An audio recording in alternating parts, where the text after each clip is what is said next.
Les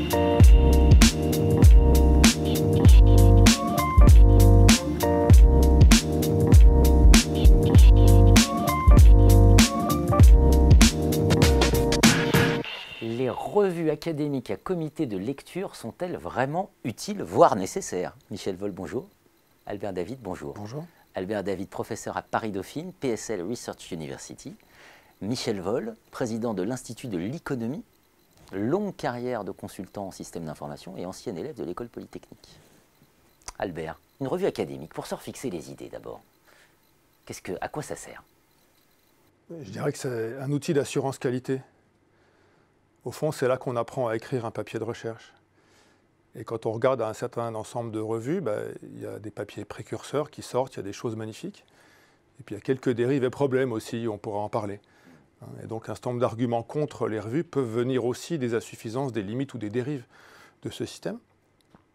Après, il y a ce qui vient des revues et puis il y a ce qui vient de ce que les revues reflètent. Et donc il y a la production du monde académique en connaissance, qu'est-ce qu'on peut dire dessus? Et évidemment, c'est ça qui passe dans les revues. Donc, si problème il y a, ce n'est pas seulement les revues, ça peut être le monde académique aussi de façon plus générale. Vous êtes rédacteur en chef de Finance Contrôle Stratégie. Absolument, je prends quelques risques en acceptant cette discussion. De le préciser. Michel Vol, présenté comme ça, on se dit, qu'est-ce qu'on peut vous poser comme argument? Et pourtant, vous dites, je ne publierai jamais un papier dans une revue à comité de lecture. Donc oui, là, il faut nous expliquer. En principe, les revues à comité de lecture, c'est très bien, le principe. C'est-à-dire qu'on va proposer un papier, il va être évalué par des pairs qui éventuellement vont d'ailleurs faire des remarques utiles. Donc on va s'assurer d'un certain contrôle de qualité, comme vous dites. Et puis ensuite on publie et très bien. Le malheur, c'est que dans le détail des choses, beaucoup de perversités se sont glissées. Je me rappelle quand j'étais à l'unité de recherche de l'INSEE, un collègue m'avait expliqué toutes les singeries auxquelles il se livrait, et tous les calculs d'ailleurs assez machiavéliques auxquels il se livrait pour que ces papiers soient publiés dans des revues bien cotées, que ça lui apporte force citation, force étoile et un rang honorable dans la profession. Et je me disais, mais mon Dieu, sa cervelle est mangée par ses préoccupations et les préoccupations concernant l'objet de sa recherche passent bien derrière, quoi. Et donc, je me suis dit, il y a là un risque de prostitution de la recherche par des préoccupations qui n'ont rien à voir avec l'objet dont on parle et avec les choses que l'on veut éclairer. Et ça m'a rendu très suspicieux. Et puis, après ça, bon, il m'est arrivé, bien sûr, de lire des articles dans des revues à comité de lecture, alors des articles économiques, hein. Donc des articles bourrés de mathématiques inutiles, qui singeait la scientificité, qui me demandait une semaine de lecture pour découvrir à la fin de cette semaine qu'il n'y avait rien dans l'article ou des banalités ou même des choses fausses comme ce que Richard Feynman appelait la science prétentieuse, hein, qui nourrit abondance d'articles. Donc là, je me suis dit, le filtrage par les pairs, il est quand même sujet à doute. On peut se demander si c'est très efficace. Et puis, il y a beaucoup là-dedans, on le sent bien, de complaisance, de copinage, d'effets de réseau qui facilitent certaines publications et qui en inhibent d'autres. Et, dernière remarque, je me suis dit aussi, quelqu'un qui fait un article vraiment novateur, qui apporte quelque chose de nouveau et qui bouscule les évidences partagées par la profession, parce que bon, eh bien, il risque fort de ne jamais être accepté parce que les fameux pairs qui lisent et qui analysent les articles vont être contrariés ou surpris ou ne pas comprendre. Et donc, ça va plutôt sélectionner la banalité et la répétition des évidences. Voilà. Donc, alors, mais peut-être qu'il faut passer la parole à mon camarade. Sur ce point-là, on a un modèle d'évaluation par les pairs. Donc, c'est un apprentissage à la fois par évaluation réciproque et par compagnonnage, on pourrait dire, avec les avantages et inconvénients, c'est-à-dire on peut être formé par des plus ou moins bons compagnons, dirons-nous. Et donc, les dérives peuvent se produire relativement vite, soit qu'on tolère des choses peu rigoureuses, soit qu'on tolère des choses peu innovantes. Au fond, c'est le vieux débat entre Feyerabend et Lakatos. Il y a ce fameux bouquin de Feyerabend qui s'appelle « Contre la méthode », sous-titre « Pour une théorie anarchiste de la connaissance ». Et à l'origine, ce bouquin devait être écrit à deux plumes, par Lakatos et Feyerabend, Lakatos défendant la rigueur de la science, au sens où vous venez d'en parler, et Feyerabend disait, au fond, tout est bon du moment qu'on a des idées originales. Et après, on peut avancer, on peut démontrer. Il prend Galilée comme exemple de quelqu'un qui, s'il avait écouté la science orthodoxe de l'époque, n'aurait jamais poussé ses découvertes plus loin. La première fois qu'on a braqué un télescope sur le ciel, on n'a rien vu. Comme disait Einstein, je crois, c'est toujours une théorie qui définit ce qui est observable. Et donc, la science, elle progresse comme ça, petit à petit, mais tout est bon, y compris la métisse, la ruse, hein, au sens des Grecs.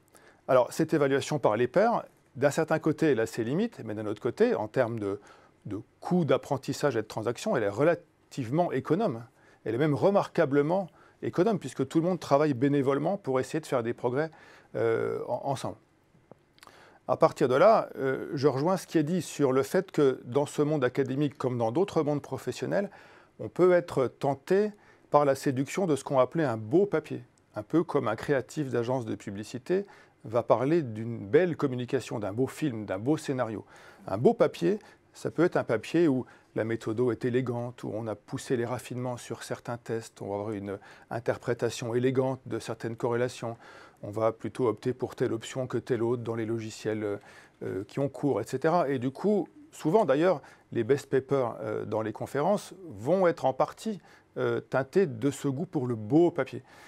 De là à dire que le papier fait avancer la science, il peut y avoir une marge, et de là à dire que cet avancement de la science intéresse un public plus large, il y en a encore une autre. Donc il y a effectivement plein de problèmes, et au fond, c'est une question d'organisation de la communauté, de maintenir une vigilance, de maintenir un engagement, et de maintenir le partage, de sorte que les choses se fassent correctement. Je vais citer juste un court exemple.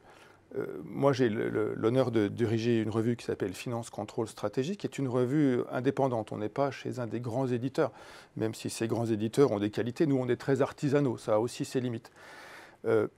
Il est des moments dans la vie d'un rédacteur en chef où on sait pourquoi on est rédacteur en chef, parce qu'on s'est bagarré pour que des papiers innovants soient publiés. FCS est le premier à avoir publié les travaux de Segrestin et Hatchuel aux mines, qui aujourd'hui influencent directement les travaux, y compris au niveau du gouvernement, sur des futurs statuts d'entreprise dits à mission. Et le rapport récemment co-signé par Nicole Notat se fait l'écho aussi de ces travaux-là. Donc, quelquefois, une revue peut imposer des choses, alors même, je ne citerai pas de nom, et je ne leur en veux pas, que les premiers évaluateurs du papier ont l'un rejeté, l'autre demandé des modifications d'une importance extrême.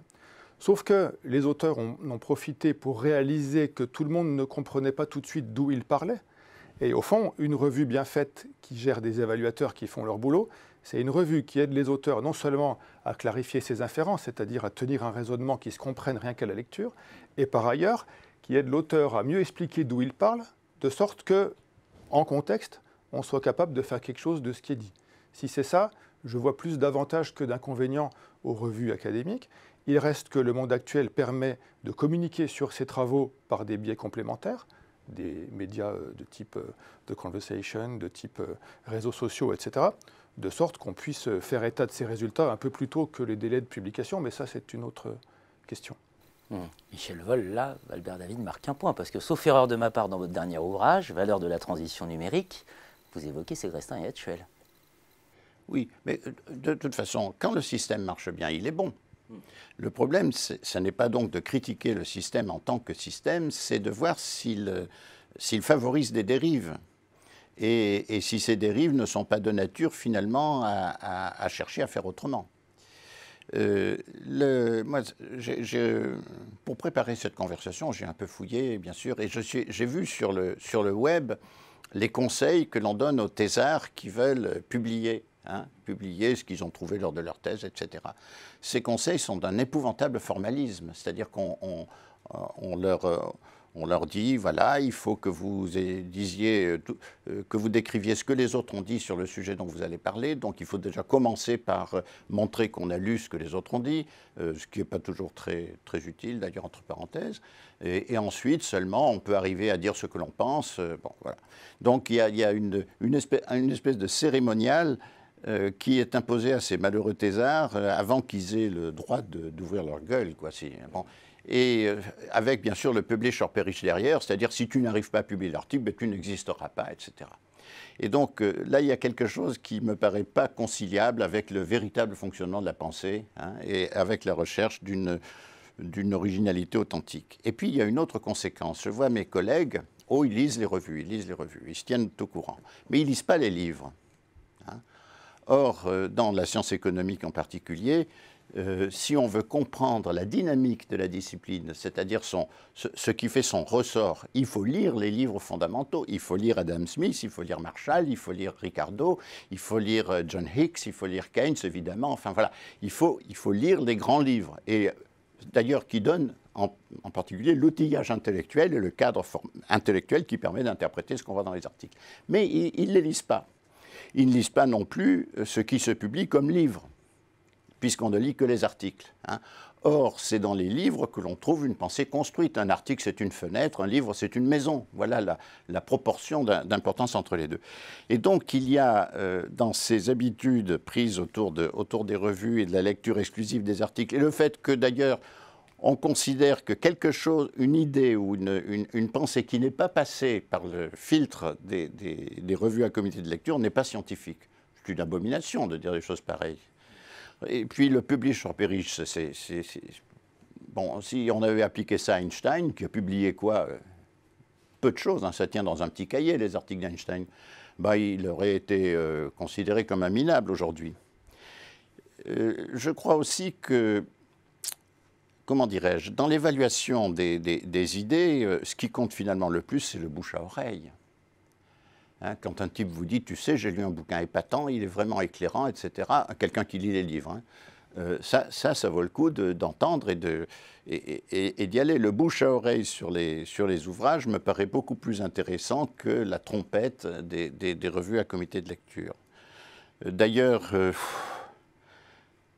bon, j'ai publié quelques livres, et il m'arrive de temps en temps de rencontrer un universitaire, un professeur ou un ingénieur bon, qui me dit qu'il a lu mon livre et que ce livre a été important pour lui.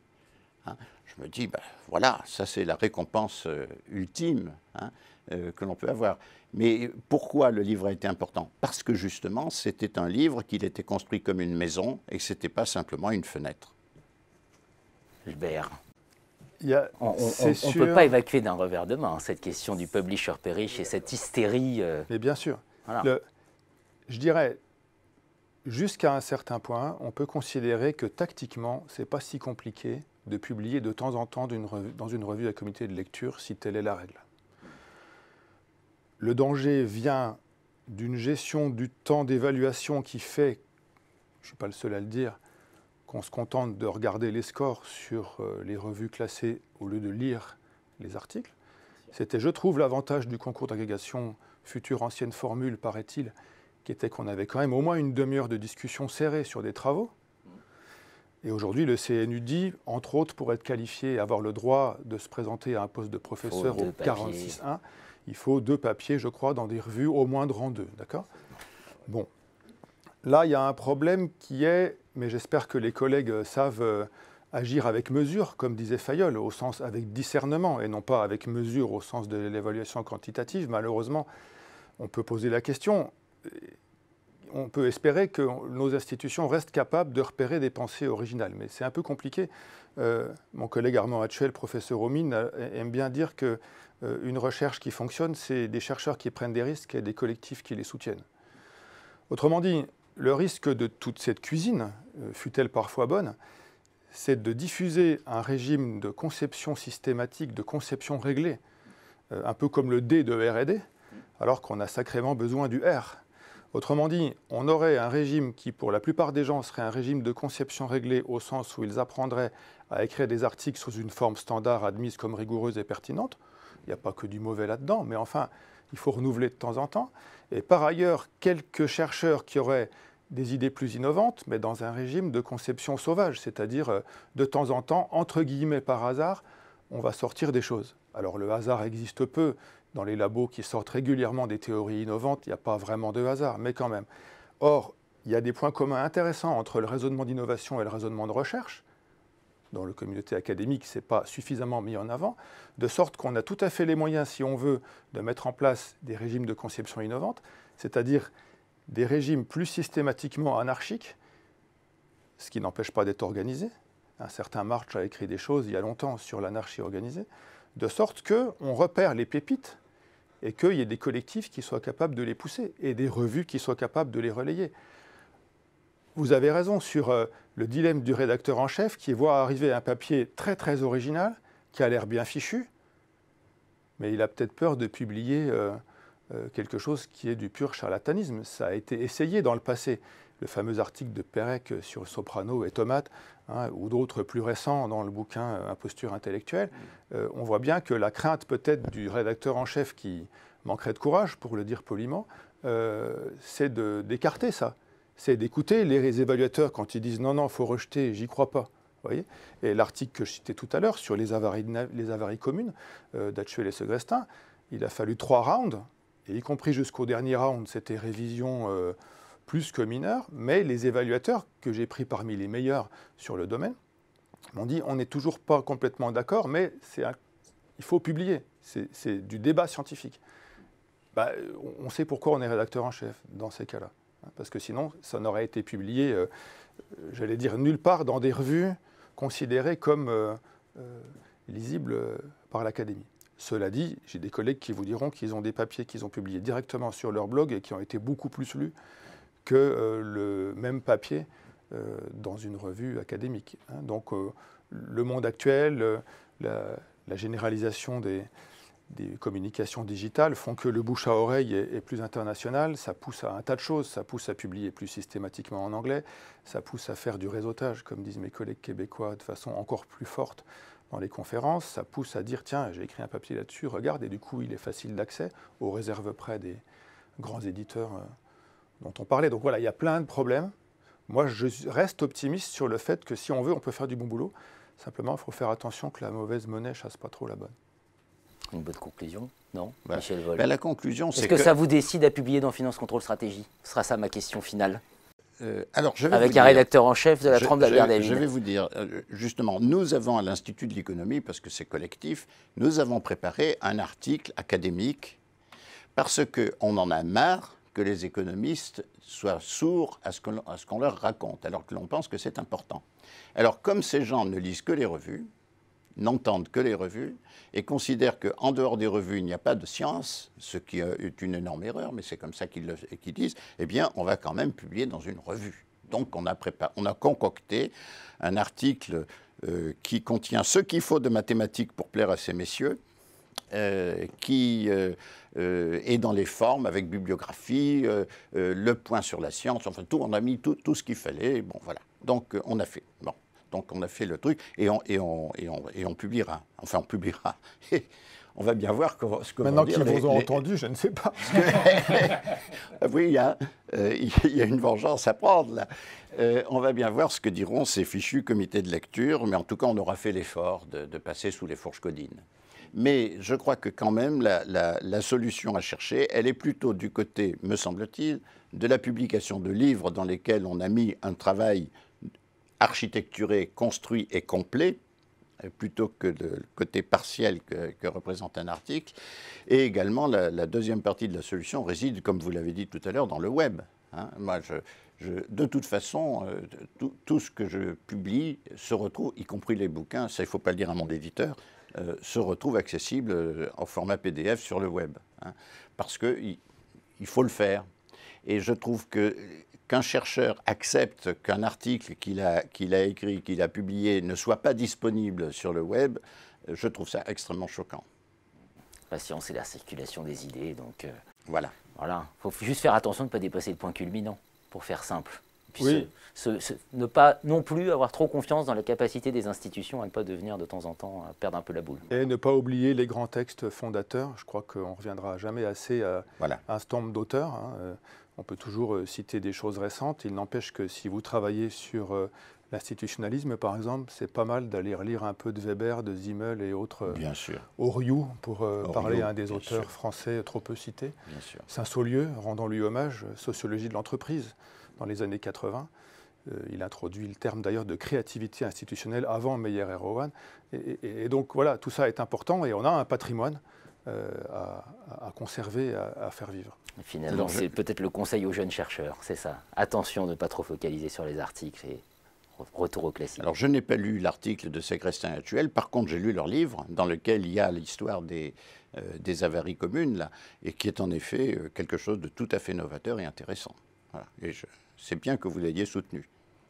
Michel Vol, Albert David, finalement d'accord. Oui. Oui. Merci. Merci Jean-Philippe.